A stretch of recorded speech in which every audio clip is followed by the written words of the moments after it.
Hola a todos, muy buenas noches y bienvenidos a esta masterclass aquí en EduMind Innovación Educativa, el campus virtual de Intersistemas. En unos minutos vamos a dar inicio a esta sesión y espero que les sea de gran utilidad para el internado que seguramente algunos de ustedes están cursando o acaban de empezar apenas hace unos días. Y aquí les vamos a revelar algunos secretos, algunas estrategias para tener un internado de forma exitosa. Yo soy Luis Gorordo y en unos minutos vamos a estar dando inicio a esta masterclass. Y bien, pues sin más, ya son las 8 en punto de la noche y la vida sigue, aunque ya México fue eliminado de la Copa del Mundo aquí en el Estadio Azteca el día de ayer. Pero bueno, así pasa. A veces hay días mejores y hay días de éxitos y de eso vamos a hablar de hoy. Cómo tener un internado exitoso. Yo soy Luis Gorordo, especialista en urgencias médico-quirúrgicas y medicina crítica, maestro en gestión clínica. Y el día de hoy, en esta masterclass traída por ustedes por EduMind y Manual MIP Competente, vamos a platicar cómo sobrevivir al internado, algunas estrategias para un MIP exitoso y los 11 secretos que nadie te enseñó en la facultad. Eh, Recuerden en el chat, déjenos sus comentarios. En el chat pueden ir colocando lo que ustedes consideren importante para ir comentándolo aquí. Muchísimas gracias. Y bien, lo que van a aprender hoy son estos 11 secretos. Es un spoiler, ojo, es un spoiler de lo que vamos a hacer. Vamos a dividirlo en 5 bloques de recomendaciones y estrategias para un internado exitoso. ¿Y recuerdas tu primera guardia? Algunos la tienen muy fresca, algunos su primera guardia fue esta semana, fue este fin de semana, fue a finales de la semana pasada. Mi primera guardia fue por ahí del 2008. Sí, 2008, porque yo era interno cuando influenza H1N1, ya me tocaron vivir dos pandemias, ya se me notan un poco las entradas ahí, la experiencia tal vez o la edad por lo menos. Y pues es bien importante que se acuerden cómo llegaron al internado, ¿no? Cómo se sintieron. Yo en particular me sentí con un nudo en el estómago porque nadie me avisó qué es lo que iba a pasar, ¿no? Sí, los campos clínicos y las rotaciones clínicas durante los años previos de nuestra formación nos pueden ir orientando de alguna manera a lo que pasa dentro de un hospital. Sin embargo, durante los primeros días, las primeras guardias, las primeras rotaciones, conocer un hospital nuevo, conocer un sistema nuevo para quienes nunca habían estado en ese hospital o tuvieron que salir de la ciudad o del estado incluso para hacer su internado, pues es conocer diferente gente, diferentes formas de trabajar, incluso un sistema de salud distinto. Muchos de nosotros nos tocó hacer ciclos clínicos, por ejemplo, en el Seguro Social o en un hospital general estatal o federal, pero llegamos, no sé, al ISSSTE o a Pemex o a algún otro hospital o un hospital privado incluso a hacer el internado, de tal manera que ahí pues adaptarse al sistema genera miedo, miedo a equivocarte, miedo a hacer la papelería distinta, de no trabajar igual que el equipo de salud que ya labora en ese hospital, residentes y adscritos, el personal de enfermería y otros profesionales de la salud. Y pues existe el miedo a equivocarse y es natural. Al inicio uno no sabe por dónde empezar, ¿no? A veces no sabes dónde están los servicios, a dónde tienes que llevar las interconsultas o la papelería, no sabes si puedes o no acercarte a determinados tipos de pacientes con determinados médicos y más. Entonces, es bien importante que podamos establecer este punto de partida. Y ojo, algo que muchos te lo dicen, pero poco te lo explican a fondo es el agotamiento. ¿Cómo puede ser exhaustivo, puede estar cansadísimo desde la primera semana?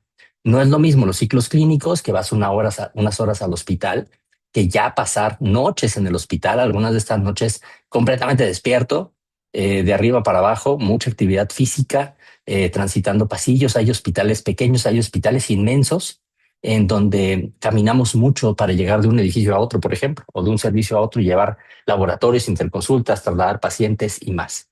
Y esto está a punto de cambiar.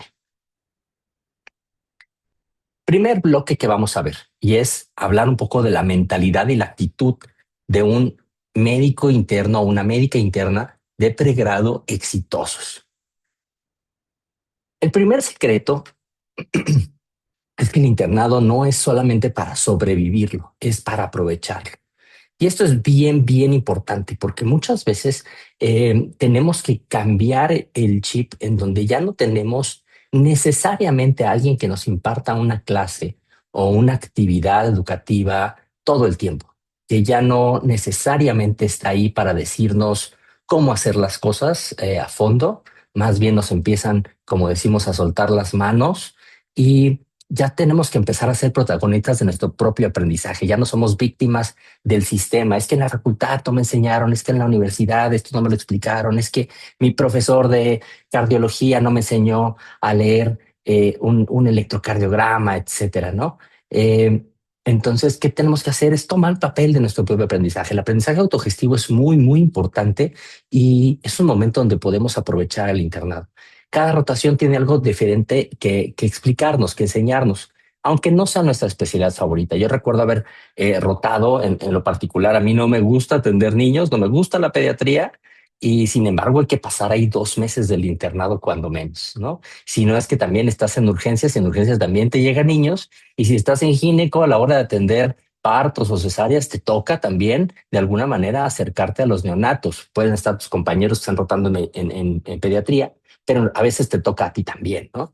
Entonces, hay que buscarle el lado positivo a cada una de las rotaciones del internado y esto nos va a ayudar a ir reforzando conocimiento.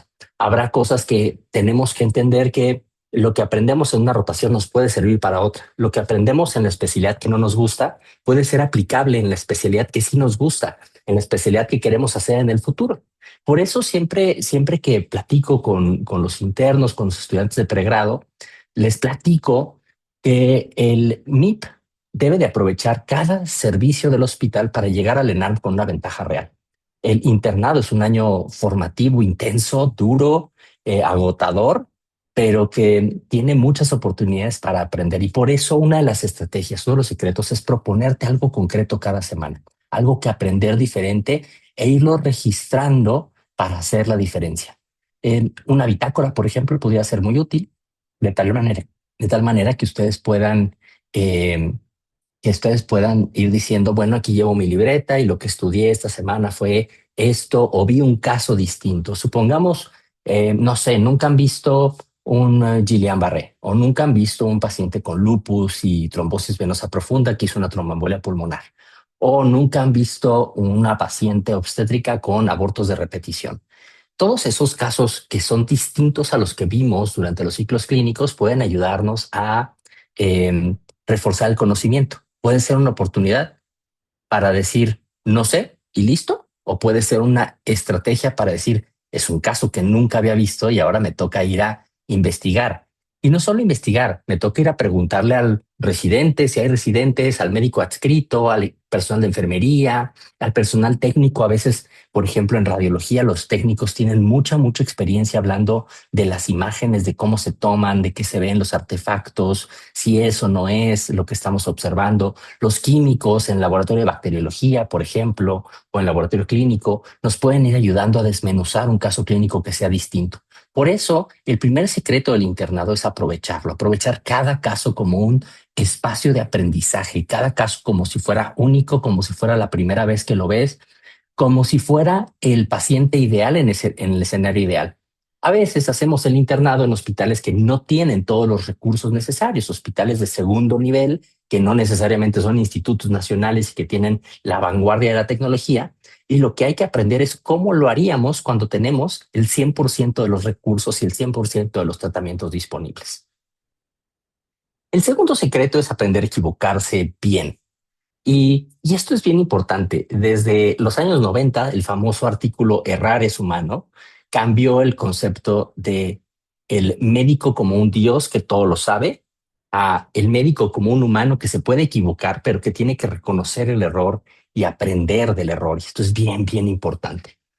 Aprender del error en diferentes contextos, ¿no? Aprender el error en un procedimiento no salió bien, tuve que puncionar varias veces a un paciente, incidentalmente se hizo un neumotógrafo cuando coloqué mi primer catéter venoso central y de todo eso se aprende de la técnica, se aprende de la habilidad, se aprende de la praxia con las manos, pero también se aprende al abordar al paciente en el diagnóstico, por ejemplo. Se aprende cuando tenemos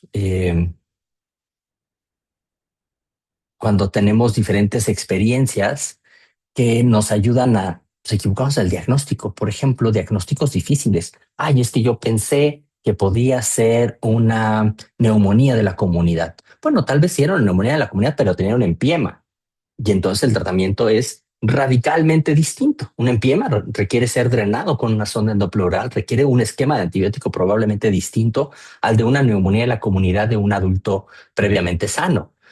Y al revisar los casos clínicos, retomando un poco la estrategia anterior, es bien importante decir, bueno, ¿qué hubiera hecho diferente en este caso? Una pregunta detonadora que tenemos que aprender a hacernos todas las veces que vemos un paciente es, ¿y si el diagnóstico en el que estoy pensando no es el diagnóstico correcto? ¿Y qué criterios tendría que yo tener para hacer un diagnóstico diferencial?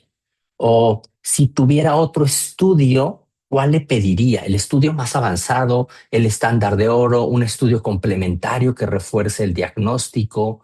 Esas preguntas detonantes son clave para que podamos ir reforzando el aprendizaje y para poder hacernos preguntas autocríticas que nos permitan decir si lo estamos haciendo bien y que podamos ir por diferentes rutas. Algo bien importante es entender que puede haber dos tipos de errores, básicamente. El que es por descuido y el que es por falta de conocimiento. El que es por descuido generalmente está asociado a la fatiga, a la mala preparación de un equipo que sabíamos que teníamos que hacer, a la mala prescripción, a malas costumbres de prescribir. No sé, paracetamol intravenoso y no le pusimos cuántos gramos o cada cuántas horas. Un error por descuido, por ejemplo, puede ser por no haber revisado el expediente del paciente y hacer una conciliación farmacológica que nos permita saber qué estaba tomando el paciente previamente, a qué es alérgico el paciente y le estoy por indicar un medicamento al que puede ser alérgico, que puede hacer algún efecto secundario con los medicamentos que ya está tomando el paciente. Y entonces eso es un error por descuido. ¿Y qué hay que hacer? Hay que ser meticulosos, hay que ir al expediente, hay que volver a interrogar al paciente. A veces los expedientes desafortunadamente no siempre están completos y no es porque los hagamos mal, que es un factor, por supuesto. Hay que reconocer que nos podemos equivocar en hacer un expediente, una historia clínica, pero a veces es porque los pacientes o los familiares no nos dan los datos suficientes. Y son los dos momentos en donde podemos repasar. Uno, ir al expediente y ver si lo preguntamos, si lo interrogamos de forma adecuada, si lo exploramos de forma completa, o regresar con el paciente y reinterrogar porque nos quedó la duda si tomaba o no algún medicamento. Tal vez nos dijo es hipertenso, pero no nos dijo qué medicamento, o no se registró o no se acordó en el momento. Y cuando llegó el otro familiar, que es el cuidador, ya nos trajo las cajitas y podemos complementar. Eso es una forma de solventar el error por descuido y prevenirlo. Ahora, la falta de conocimiento es otro tema completamente distinto. La falta de conocimiento se corrige estudiando, no hay otra opción. Se aprende de la práctica, se aprende del residente, se aprende del adscrito, se aprende del personal de enfermería y se aprende de los libros. Se aprende de uno mismo, incluso de los compañeros internos que pueden ser más hábiles en unas rotaciones que nosotros.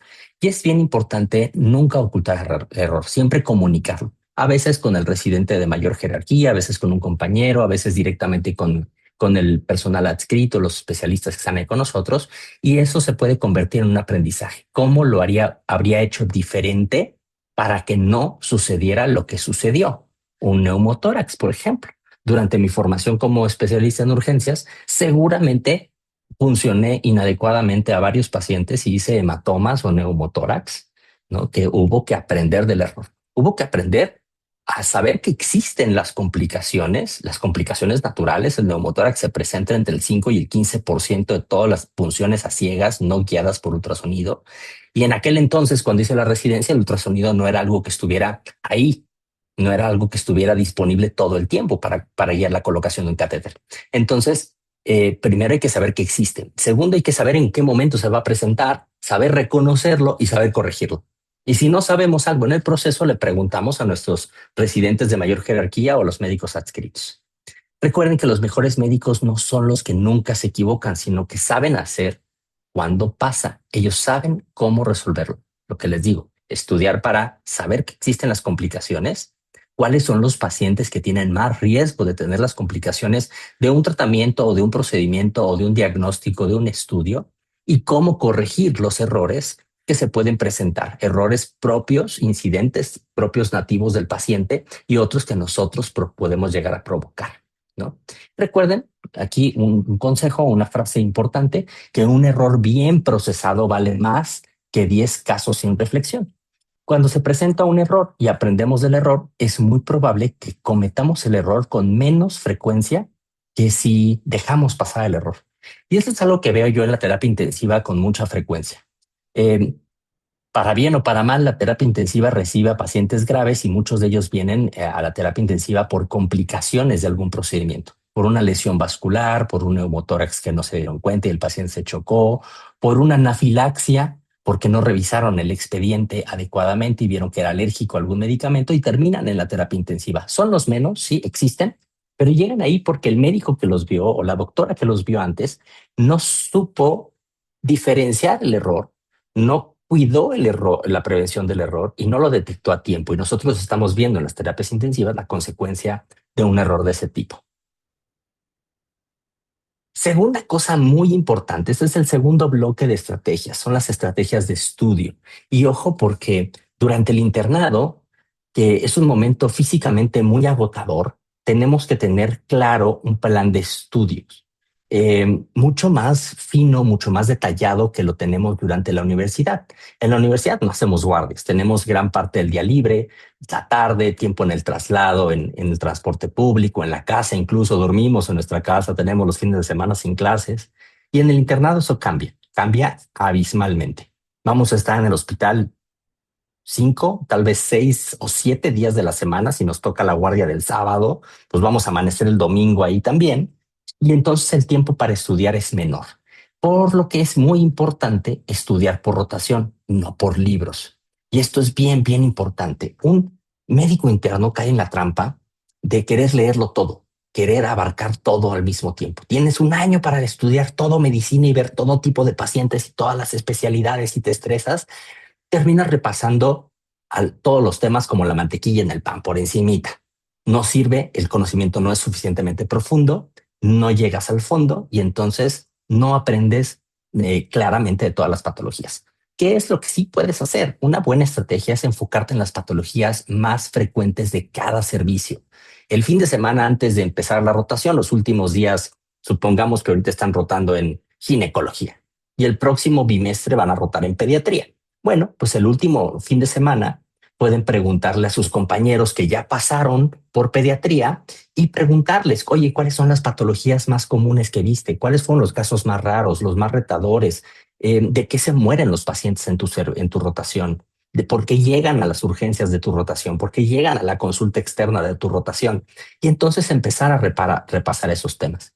Existen muchas fuentes. Una de las estrategias que he recomendado mucho y que sé que funciona es preguntarle a los médicos residentes y a los médicos adscritos del servicio de esa especialidad qué libro recomiendan. Si ustedes lo que quieren es comprar un libro que traiga bastante de todo, más allá de los libros que ya llevamos en la universidad. Si vas a pediatría, yo estoy pensando, por ejemplo, en el Martínez Martínez. Si estás pensando en ginecología, el Williams, pues sí, ya lo leíste la carrera, seguramente lo tienes ahí en tu biblioteca de tu casa, en tu librero de tu casa o incluso en la computadora, pero a veces hay algún libro mágico que es el que usa el residente y que va con temas más profundos. Otra forma bien importante es las guías de práctica clínica. Y sí, están las guías de CNTEC, las guías nacionales que publica la Secretaría de Salud, que de alguna manera se dejaron de publicar a principios de 2025, ya no se han actualizado, están en el repositorio del IMSS, ahí las pueden descargar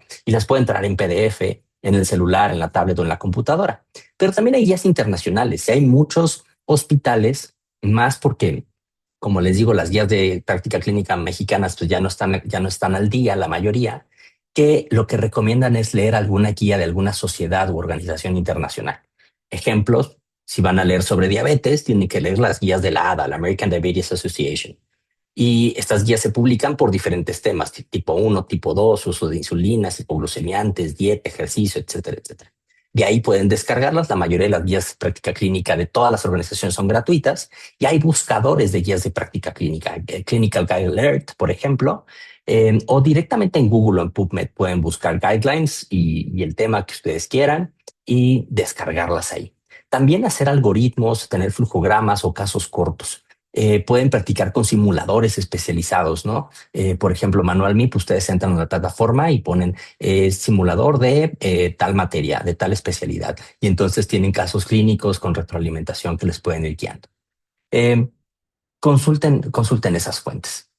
Al final de cada guardia, identifiquen 2 o 3 temas que necesiten repasar. Oye, resulta que estoy rotando ahora en cirugía y me falla, no sé, vi una pancreatitis y en el pase de visita escuché preguntas y términos y laboratorios que no estoy seguro cómo son. Ah, pues los anoto en el celular, me lo mando a mi propio WhatsApp del celular para después acordarme que tengo que revisar imagen de pancreatitis, radiografía, tomografía, ultrasonido de pancreatitis y los estudios de imagen complementarios a la pancreatitis. Y vamos a verle la vesícula y la vía biliar para ver si una pancreatitis de origen biliar, o sea, por litos, por oclusión, o si le hago un diferencial, o si le pido una radiografía de tórax para ver el derrame pleural, que es un dato de alarma de la pancreatitis, es un dato de severidad de la pancreatitis, y todo eso lo voy juntando y al final del día, si ese día me toca irme a la casa, si no tengo guardia, puedo llegar y decir, hoy voy a revisar esos 2 temas que me quedaron pendientes. Pancreatitis en cirugía y también escuché enfermedad diverticular en el adulto mayor. Y entonces esas 2 patologías son las que voy a revisar llegando a la casa para el día siguiente, que seguramente ese paciente va a estar ahí en el hospital o que van a llegar nuevos pacientes de pancreatitis con enfermedad diverticular. Pues ya me sé esas preguntas. Escuchen con atención los pases de visita. Prepárense mentalmente para el pase de visita, que es un momento muy enriquecedor de aprendizaje. Dominen sus pendientes dentro y fuera del hospital. Y aquí les pongo listas bien importantes. Dentro del hospital, todos tenemos pendientes que realizar. Y esos, lamento informarles, pero no se acaban al final del internado, no se acaban al final del servicio social y no se acaban al final de la residencia. Como médicos ejerciendo la práctica diaria, sea medicina general o de cualquier especialidad, tienen que hacer notas, expedientes, procedimientos, probablemente interconsultar a otros servicios o a otros especialistas, derivar pacientes, ver resultados de laboratorio y más.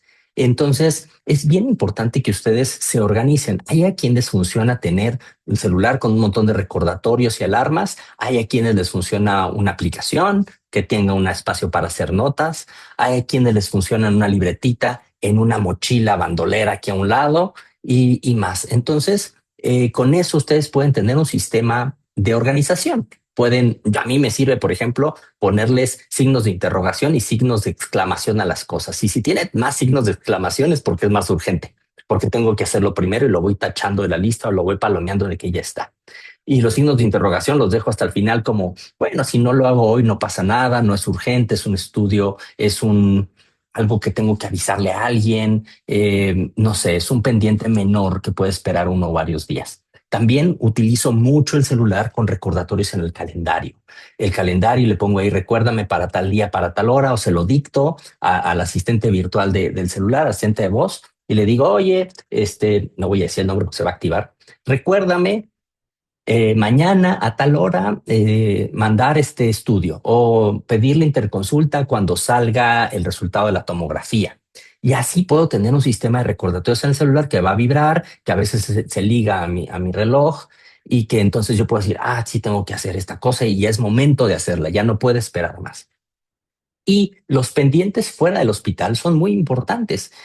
Son temas de estudio de la rotación actual, generar autoevaluaciones, ya sea que sean evaluaciones periódicas, formativas que te pone la universidad o el hospital o que tú mismo te las has puesto para tener un sistema de estudio. Resolver casos clínicos en la plataforma, en ManualMe, por ejemplo, pueden entrar y ver casos clínicos y hacer pequeñas evaluaciones y más para ir practicando. Pueden planear por repaso y generen por lo menos 3 metas a la semana, 3 metas de estudio a la semana. Y con metas de estudio no me refiero a temas, de eso vamos a hablar en las siguientes diapositivas, pero metas de estudio. Vamos a hablar, por ejemplo, de no sé, se me ocurre en metas semanales que yo puedo, esta primera semana del internado, mi meta va a ser crear mi sistema de recordatorios para que en la próxima guardia yo ya tenga organizado cómo le voy a hacer para tener mis recordatorios.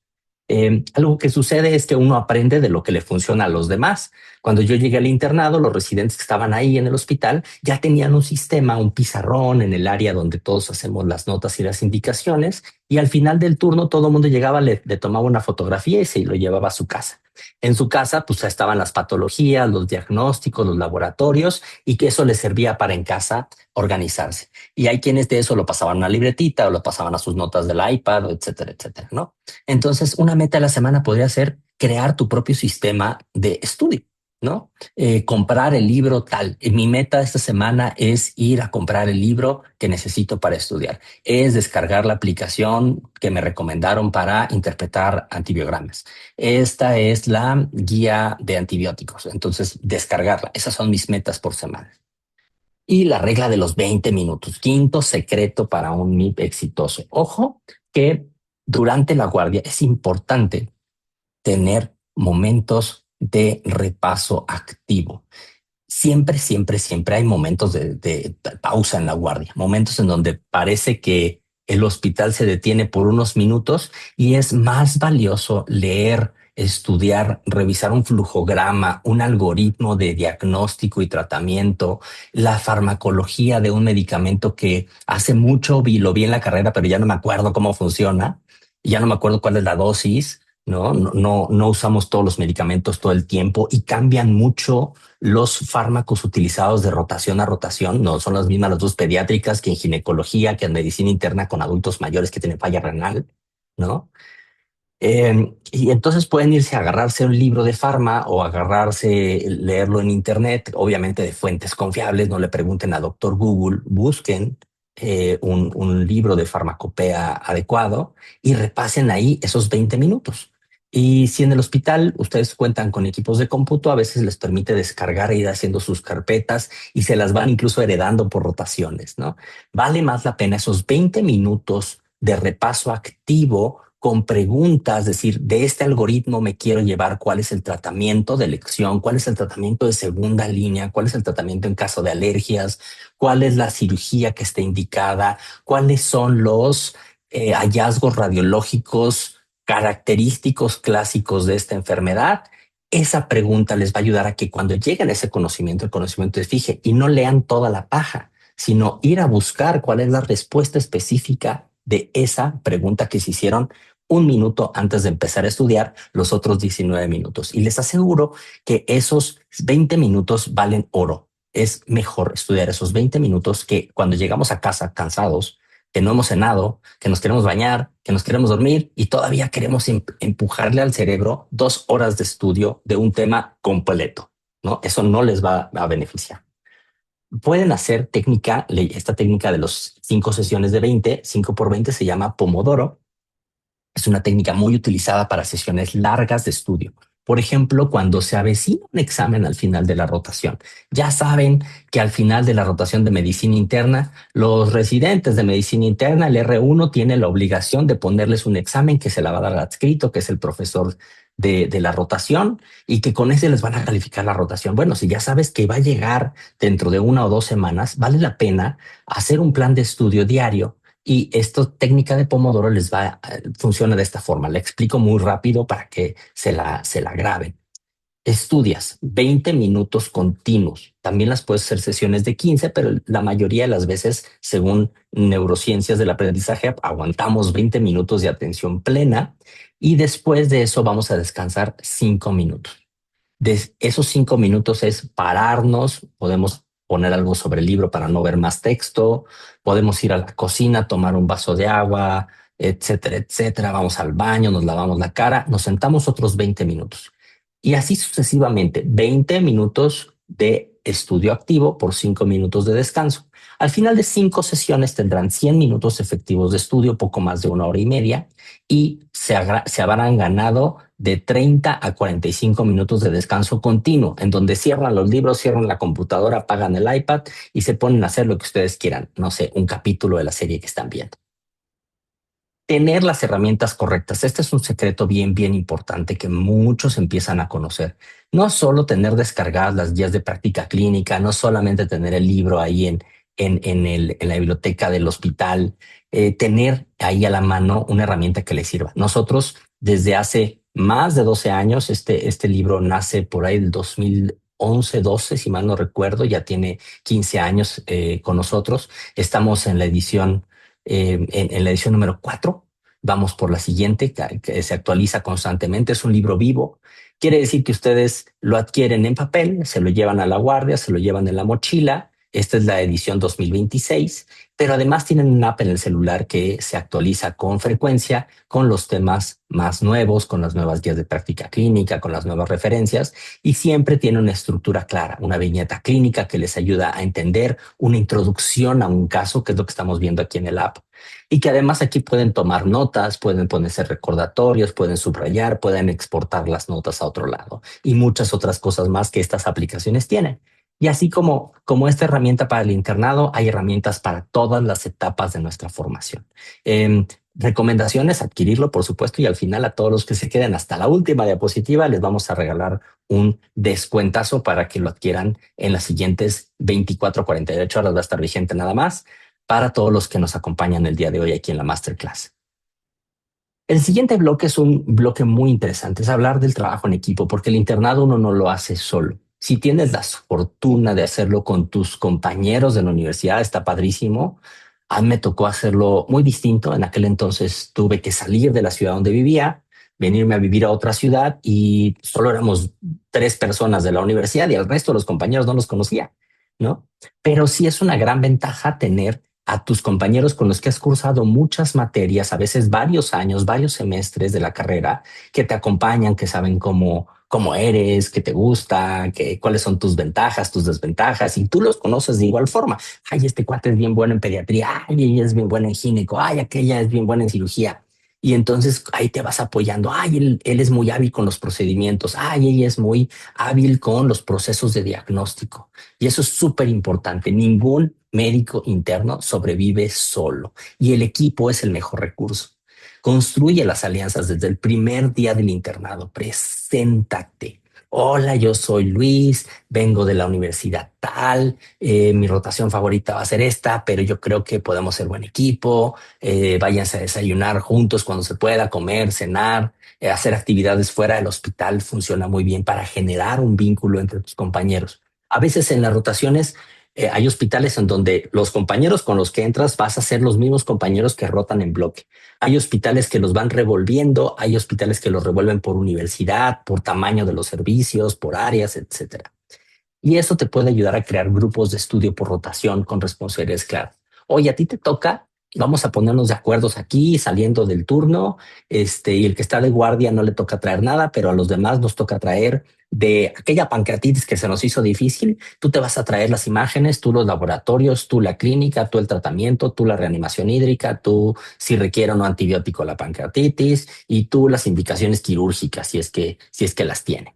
Cúbranse mutuamente y para lo bueno y no digo que para lo malo, pero para lo bueno. Es que se me olvidó el censo. Ah, yo te ayudo. Yo te ayudo a hacer el censo porque es importante para que todos funcionemos con un buen censo. Oye, ¿sabes qué? Yo soy muy bueno haciendo, no sé, las indicaciones. Me salen padrísimo, ya las tengo medio automatizadas aquí en el Word, en la aplicación del hospital, en la plataforma del hospital. Bueno, pues a mí me toca esto, pero a ti te toca otra responsabilidad. A mí no me gusta hacer curaciones. Ah, yo quiero ser cirujano. Bueno, pues vas a vivir de hacer curaciones toda la vida. Entonces, pues te cambio las curaciones por las indicaciones, ¿no? Y entonces es muy importante que eso ayuda a disminuir el desgaste físico y emocional durante las rotaciones y durante todo el internado. Siempre comparte lo que haces. Eh, He tenido grupos de internos, grupos de residentes, grupos de pasantes en el hospital que son muy proactivos en compartir lo que tienen, ¿no? Les decía hace rato, en la computadora del servicio, ahí donde trabajamos, ahí donde hacemos las indicaciones, tenemos tres equipos para hacer todo el trabajo del servicio y tenemos en una carpeta en donde se van acumulando artículos y en otra carpeta donde se van acumulando guías de práctica clínica y que ya salieron las nuevas guías de la American Heart, pues aquí las pongo. Ya salieron las de la ITSA de infectología, aquí yo las descargo porque yo soy muy bueno en buscar en PubMed y en buscar en las páginas de internet y encontrar un PDF que se vea bien y además le cambio el nombre, no le pongo el código que sale ahí, que el doy, ¿no? Le pongo ITSA 2026, guías de tuberculosis, por decir, por inventar algunas. Y entonces les digo a todos, oigan, ya las dejé en la computadora o las compartimos en el chat de WhatsApp para que todo el mundo tenga las guías de la ITSA, ¿no? Las nuevas. Y eso es bien importante. Cuando llegan tus siguientes compañeros a la rotación, les dices, oigan, aquí les dejé la carpeta. Y lo mismo les preguntas a los que siguen, oigan, ¿tienen alguna carpeta de artículos que los residentes, que la adscrita les preguntó, que de alguna manera tuvieron que revisar el tema? ¿No? También las clases, las presentaciones de PowerPoint o lo que sea que utilicen para hacer sus clases, se las pueden ir heredando. No quiere decir que las vayan a utilizar ustedes para no hacer la clase. Por supuesto que esa no es la recomendación, pero sí nos sirve para saber cuál fue la estructura de mi compañero anterior. Oye, ¿cómo te fue con la clase? ¿Qué te dijeron que te faltó? ¿En qué diapositivas se quedaron más tiempo? ¿Cuál fue la que te dijeron que había que agregarle cosas? ¿O cuál fue la presentación que más les gustó aquí en el servicio de las clases que te tocó dar? ¿No? Aprendan a relacionarse con residentes y con enfermería. La realidad es que en muchos hospitales escuela, en donde hay residentes haciendo su especialidad, los residentes son los que dominan el tejimaneje de un hospital. Viven ahí varios años, conocen todas las áreas del hospital, conocen a mucha gente, muchos servicios, muchos procesos, y les pueden ayudar a entrar más rápido a la rotación, a adaptarse más rápido a la rotación. Y recuerden, que enfermería sabe cosas que los libros no tienen. ¿Por qué? Porque están a la cabecera de los pacientes. Saben a qué paciente se hizo fiebre, qué paciente se le tomó el estudio, qué paciente rompió el ayuno cuando no debía, qué paciente hizo hipoglucemia en la madrugada. Toda esa información es bellísima de conocerla y los procedimientos que hace enfermería. Los procedimientos que tienen que ver con la atención centrada en el paciente, centrada en la persona, en la familia, son bien, bien importantes para formarse como médicos del futuro, como médicos más humanos, más empáticos, que están ahí en la cabecera del paciente y que no creen que mágicamente yo indico y los medicamentos aparecen en la vena del paciente. ¿No? Para esto acérquense al personal de enfermería, muestren su disposición, lleguen puntual, cumplen lo que les piden, hagan una lista. Cuando tengan dudas, pregunten. No se vale decir no sé nada y por eso no lo hice o no lo encontré o no había el formato. No, pregunten, ¿no? Y esto es bien, bien importante y es muy bien recibido por todo el personal de salud. Oiga, me pidieron que le agendara un estudio al paciente de resonancia magnética para dentro de 2 semanas, pero no sé dónde está el resonador. O sí sé dónde está el resonador, pero no sé en qué oficina tengo que ir a agendarlo. No sé cómo se llena la solicitud. ¿Me podría mostrar esta primera ocasión? A mí me gusta mucho esa forma unos internos la vez pasada me decían, ¿me puede enseñar esta vez para que la próxima vez ya lo haga yo solito? Y dije, wow, qué autocrítica, qué madurez de poder decir, no sé cómo solicitar este estudio especial, que además es probable que lo pidamos pocas veces, pero tuvieron la humildad, el reconocimiento, la autocrítica de decir, no sé qué ponerle aquí donde dice datos clínicos relevantes del paciente, porque pues, para mí todo es relevante cuando soy interno o nada es relevante cuando estoy en esta rotación que no me gusta, pero usted dígame qué es lo que tengo que poner. Y así la próxima vez me voy a fijar y lo voy a hacer mejor. Es mejor que decir, no supe cómo programar o no me tocó o le tocaba a mi compañero. Ah, no, pues yo me adelanté, yo lo hice. Y les aseguro que si ustedes lo hacen, se van a fijar en ustedes y les van a enseñar más, ¿no? Casi el último bloque de esta masterclass, cerca de los 40 minutos ya vamos a acabar. Y bien importante, el autocuidado y la salud mental. No es que sea el tema de moda, sí ha tomado mayor relevancia en los últimos 5 o 10 años este tema de fijarse en el cuidado del estudiante de medicina. Eh, Había una época en donde nadie te preguntaba si ya desayunaste, comiste, cenaste, si estás de preguardia o de posguardia. Y ahora estamos en una época en donde hemos hecho más conciencia a las generaciones que estamos más arriba y que ya preguntamos y ya le decimos, oye, ya vete a desayunar, ¿no? Te toca, nos toca, vamos a organizarnos para desayunar. No hemos cenado, vamos a irnos a cenar al comedor de poquitos en poquitos. O sabes qué, vete a dejar este laboratorio y de paso pasas al comedor y cenas de una vez, ¿no? Y nos hemos hecho todos más conscientes, creo que como generación, a mí me toca eso, pero también ir concientizando a las generaciones de los nuevos internos. y es bien importante, ¿no? Eh, Primero, dormir es clínico, sí, clínico, además de crítico, es clínico. Está demostrado que quien duerme menos de 6 horas tiene un rendimiento cognitivo menor del 40%. Tú sabes que lo estudiaste, tú sabes que te lo sabes, ya habías visto otro paciente como esto, pero hoy la respuesta no aparece en tu cerebro. Hoy simplemente se te olvidó. Y es porque perdemos la capacidad de regresar, de retomar la información cuando estamos desvelados, cuando no descansamos suficiente. Por eso siempre les digo que dormir no es un lujo, es seguridad para nosotros y para los pacientes. Por eso es bien importante que en los momentos, especialmente la posguardia, que se van a su casa, que ahora afortunadamente por normativas y leyes ya es obligatorio asignar la posguardia y es un derecho que todos debemos de cumplir y exigir y hacer valer, vayan a casa y busquen varias cosas importantes. Que su habitación sea un lugar oscuro. La luz que entra a través de los párpados cuando estamos dormidos puede no permitirnos descansar lo suficientemente profundo, no llegar al sueño profundo, al sueño reparador, al sueño en donde además se fija el conocimiento y eso no nos ayuda a descansar. Que sea un lugar silencioso, sin pantallas. Y esto es bien importante. Muchos tenemos la mala costumbre o tuvimos la mala costumbre, me da culpa, de prender la tele y quedarme dormido en el sofá con la tele encendida. Y eso no nos ayuda a descansar. Nos despierta varias veces o nos medio despierta el sueño, nos interrumpe el sueño durante, mientras está la televisión encendida, ¿no?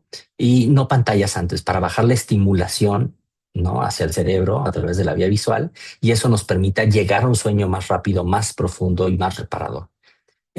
Si en la guardia pueden dormir, perfecto, túrnense, hagan equipos para dormir, hagan equipos de vela, se pueden muchos servicios. Yo sé que hay servicios caóticos como urgencias en donde a veces nadie duerme y nadie para, pero también hay guardias entre diferentes servicios como pedia, interna, cirugía o en los mismos servicios de urgencias, en donde puedes, ¿por qué no turnarse?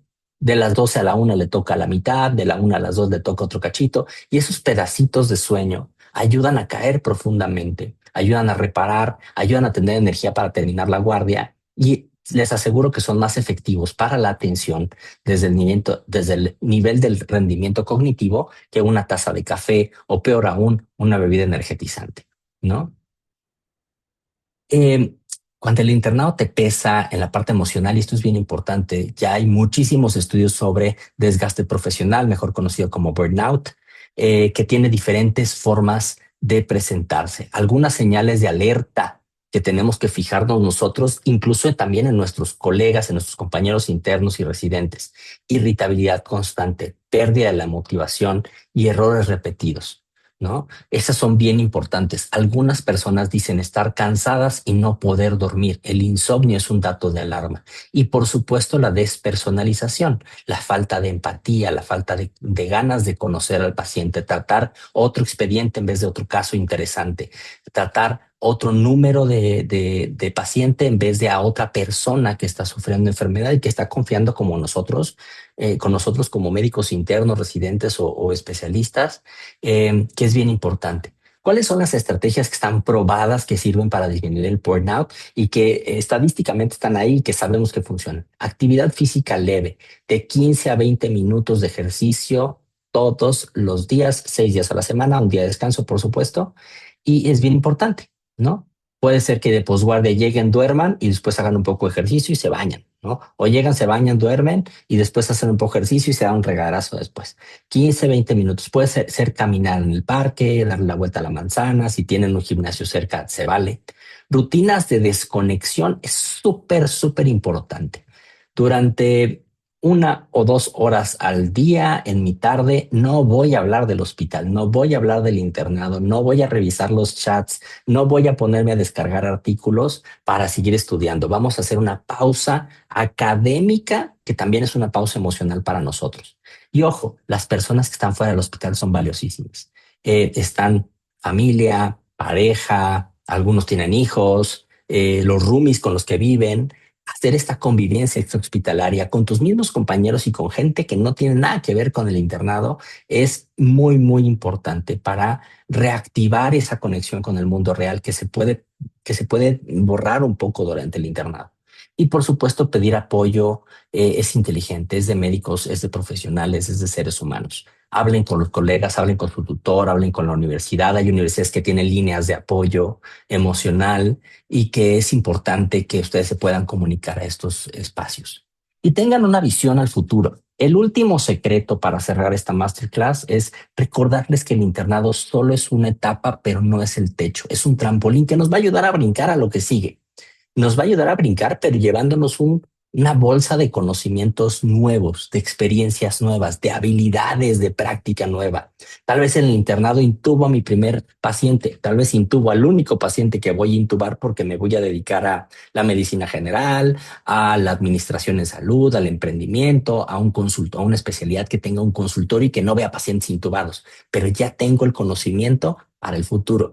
Y si además me voy a dedicar a una especialidad donde sí voy a intubar pacientes como, no sé, anestesia, pediatría, terapia intensiva, urgencias, pues además me sirve para ir soltando las manos y el cerebro con el conocimiento. Hoy puedes definir qué especialidad te apasiona. Y yo sé que las 6 rotaciones del internado no son todo el abanico de especialidades que están ahí en el ENAR. Son un grupo, pero dentro de ellas debes de poder ver un poquito más allá de lo que hay.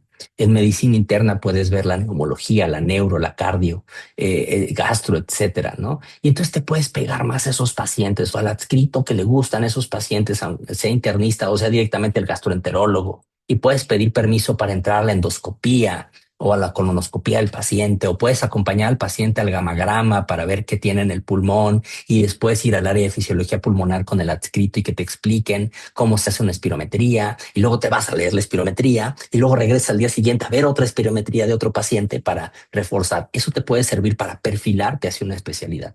Por supuesto, es un año completo en donde se construyen redes de gente, redes de profesionales, no solamente colegas y amigos que después vas a saludar, es gente con la que puede ser que trabajes durante muchos años. Yo tengo compañeros del internado a los que les mando pacientes, a los que le hablo para decirles, oye, me llegó un nuevo caso de esto y creo que es para ti.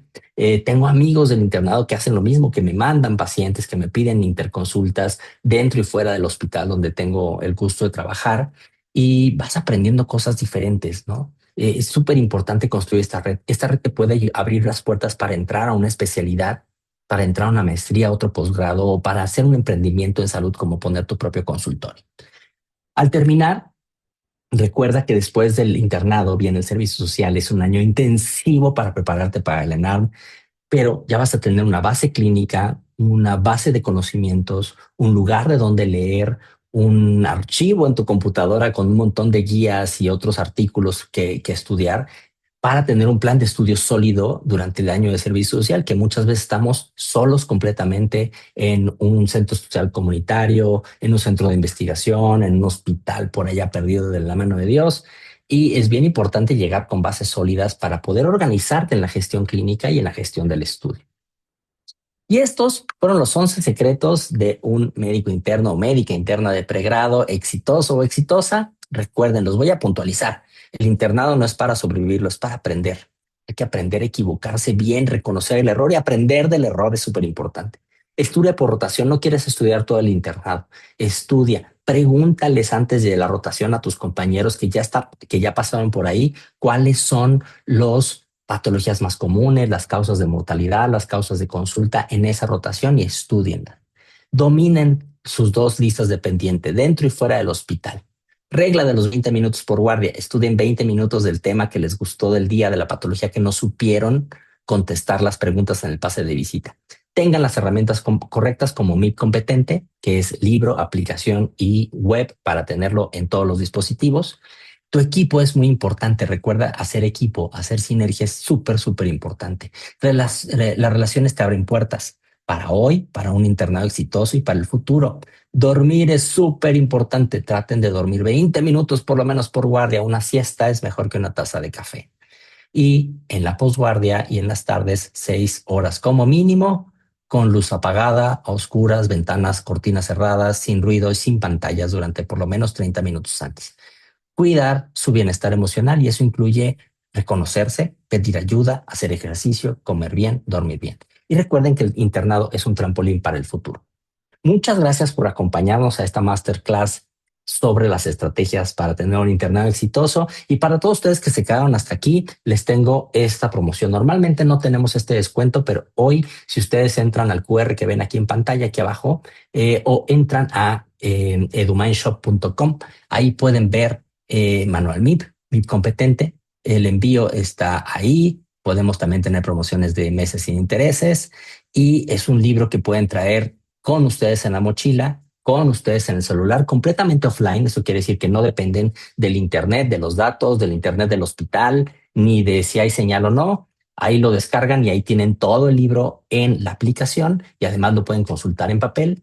Y también por dentro hay un código para entrar a esta plataforma de acá, donde ustedes pueden ver los temas y además hacer ejercicios con casos clínicos, con mini evaluaciones de competencias, ver videos, infografías y muchas cosas más. Aprovechen que este descuento solo va a estar disponible para ustedes que nos vieron el día de hoy y va a estar disponible por hoy lunes y mañana martes para que lo adquieran y lleguen terminando su primera semana del internado con una herramienta que les va a servir para tener un internado más exitoso. Les recuerdo, yo soy Luis Gorordo, director de innovación académica y editorial aquí en EduMind, el campus virtual de Intersistemas, y fue un gusto compartir con ustedes esta masterclass. Si quieren saber más de nuestras masterclasses, que tenemos temas clínicos, tenemos entrevistas con diferentes personalidades del gremio médico, tenemos de otros temas que más dirigidos hacia la especialidad y los posgrados, pueden entrar a nuestro campus virtual que es Edumind, campusvirtual.edumind.com.mx, y ahí en el blog están todas las sesiones previas. Tenemos una que fue reciente hace un par de semanas sobre la comparación de las guías de práctica clínica y las masterclass y las PRONAM, de tal manera que puedan ustedes ahí ver. ¿Qué dicen aquí? El chat está deshabilitado. No lo habíamos notado. Bueno, ojalá nos puedan dejar en preguntas y respuestas sus dudas. Aquí también las podemos contestar a través de preguntas y respuestas. Y por supuesto que les traes, sí, ver todas las masterclass. Tenemos masterclass repetidas durante todo el año, son completamente gratuitas, se transmiten por Zoom en directo y aquí nos pueden hacer preguntas y comentarios. Aquí, el día de hoy, en el chat, no, hoy vayan a preguntas y respuestas y en preguntas y respuestas pueden colocarlos. Ya les respondí en directo, gracias por notarlo, no vimos que estaba apagado el chat. Prometo que la próxima vez lo vamos a activar al inicio de la sesión. Y ojalá puedan compartir esto con todos sus colegas internos. La promoción es para ustedes, pero si le pasan el QR a sus amigos internos, no pasa nada. También está activado para todos ellos. Muchísimas gracias. Nos vemos en la próxima sesión y que descansen sus 6 horas.